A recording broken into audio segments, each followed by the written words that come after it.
Los 7 pecados capitales son un concepto importante del cristianismo. Sin embargo, no aparecen en la Biblia. Su primera aparición fue en los monasterios dispersos por los desiertos de Egipto, más de 3 siglos después de la muerte de Jesús. Cerca del año 375 después de Cristo, un monje llamado Evagrio Póntico abandonó la pecaminosa ciudad de Constantinopla para unirse a un monasterio. Allí comenzó a clasificar las tentaciones que atraen a los hombres al infierno, creando una lista con las más peligrosas. Evagrio creía que había 8 tentaciones terribles para el alma. Y la vanidad era una de las más letales.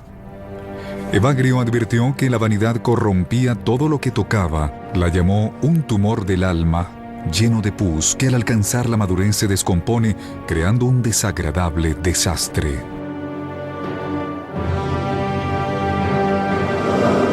Los 7 pecados capitales evolucionaron completamente cerca del año 590 después de Cristo, cuando el Papa Gregorio Magno reexaminó la lista de Evagrio. La redujo a 7. Les cambió el nombre de tentaciones por el de pecados y proclamó que eran mortales. Para el Papa Gregorio, la vanidad era el peor de los 7 pecados capitales, el que contiene la semilla de todo el mal. Él escribió: la vanidad es el comienzo de todos los pecados. Pero, ¿qué es la vanidad? ¿Y por qué se le considera tan maligna? La vanidad se define como una forma de arrogancia, engreimiento, una percepción exagerada de la soberbia.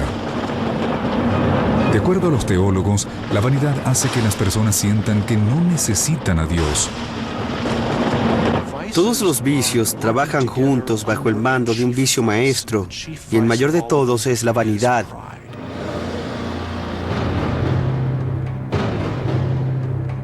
La tradición cristiana asevera que la vanidad incluso data desde antes del jardín del Edén y la creación del hombre. Empañó la propia estructura de la creación desde el inicio de los tiempos, hasta el nacimiento del propio demonio. Todo comenzó con una antigua historia sobre una de las creaciones favoritas de Dios, el ángel Lucifer. Lucifer era un ángel y se preguntaba por qué no era el más privilegiado de todas las creaciones de Dios. Lucifer quería ser tan poderoso como el propio Dios. El judaísmo, el cristianismo y el islamismo describen leyendas que, aunque son diferentes, tienen similitudes acerca de la catastrófica pérdida de la gracia de Dios por parte de Lucifer. En las escrituras islámicas, Shatán o Satanás se sintió demasiado altivo como para obedecer la orden de Dios de reverenciar a su máxima creación, Adán. Entonces dijo: yo soy mejor que Adán. Fui creado del fuego con el Espíritu de Dios, mientras que Adán fue creado de la tierra. Y fue esta vanidad, este deseo de elevarse hasta el nivel de Dios, lo que ocasionó su caída.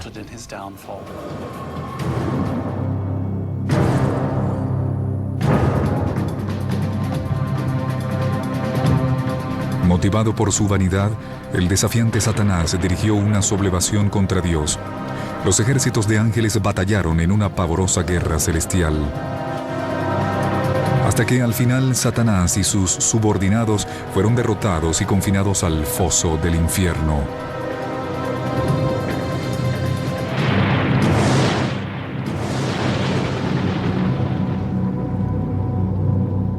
Abatido, la criatura más amada de Dios, Lucifer, cayó de los cielos y se convirtió en la encarnación del mal, Satanás.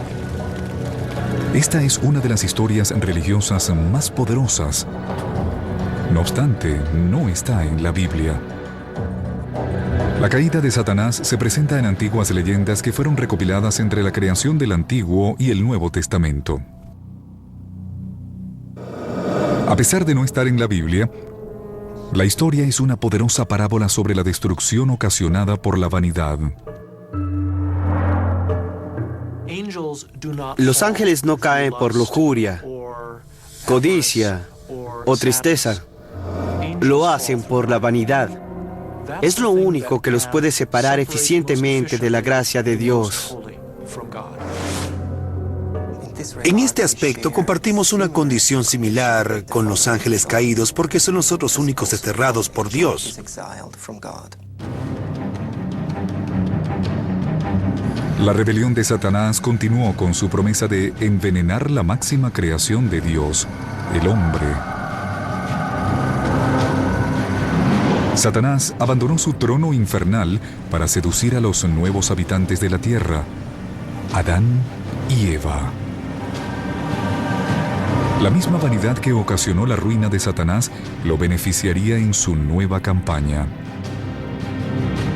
Ahí, en el jardín del Edén, su tentación llevaría al hombre a su perdición, a través del pecado original, de la vanidad. En la tradición cristiana, el pecado de Adán y Eva es la vanidad. No respetan la orden y advertencia de Dios y son engañados por la serpiente, por el demonio. Disfrazado como una serpiente, el demonio anima a Adán y a Eva a comer el fruto prohibido del árbol de la vida. A pesar de las serias advertencias de Dios, Adán y Eva se entregan a su transgresión. En lugar de alcanzar la sabiduría divina, el fruto pone de manifiesto un mundo amargo, lleno de vergüenza y pesar. Se expone su inocencia desnuda y su paraíso se destruye.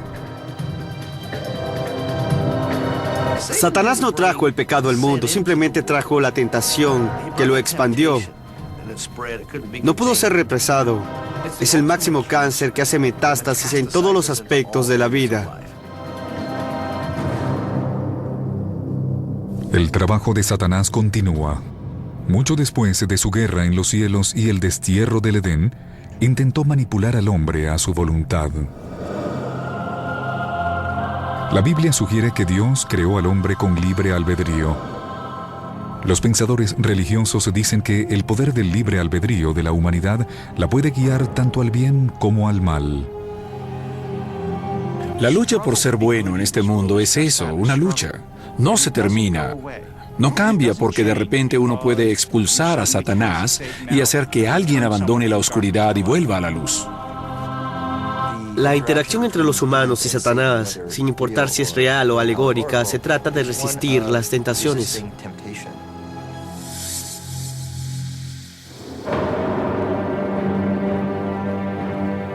A lo largo de la historia, incluso los hombres más religiosos pueden ser tentados por el pecado. Cuando el monje cristiano Evagrio Póntico creó su lista, había 8 conceptos malignos, y la base del pecado era la vanidad. La vanidad inicialmente era tan importante y extensa que tuvo doble contabilización, como 2 pecados. Evagrio la separó en 2 vicios, la presunción y la vanidad. Los más peligrosos eran la presunción y la vanidad. La presunción es el pecado de un engreimiento excesivo. Cuando una persona es presuntuosa, lo que hace es utilizar a los demás para aumentar su propio ego. Solo te necesito para que me digas lo maravilloso que soy. Evagrio creía que la presunción interfería con la santidad, por lo que escribió: la oración de aquel que ama la popularidad no se eleva hasta Dios. Mientras que el pecado de la presunción está relacionado a las opiniones de los demás, el de la vanidad se enfoca únicamente en la propia. La vanidad es el pecado de la autosuficiencia, donde no existe ninguna necesidad de Dios. Cualquier cosa que nos lleve a cuestionar el puesto de Dios y a asumir que, de alguna manera, tenemos un lugar más alto, se consideraría como vanidad. En el año 590 después de Cristo, el Papa Gregorio le dio un enfoque distinto a las 8 tentaciones de Evagrio. Creía que el número 7 encerraba un significado divino. 7 ha sido considerado desde siempre como un número sagrado o poderoso. En la antigüedad se creía que había una especie de orden divino de 7 aspectos que, de alguna manera, correspondía al orden celestial de lo que se pensaban eran 7 grandes planetas. El Papa Gregorio combinó los dos vicios en un solo pecado capital, la vanidad.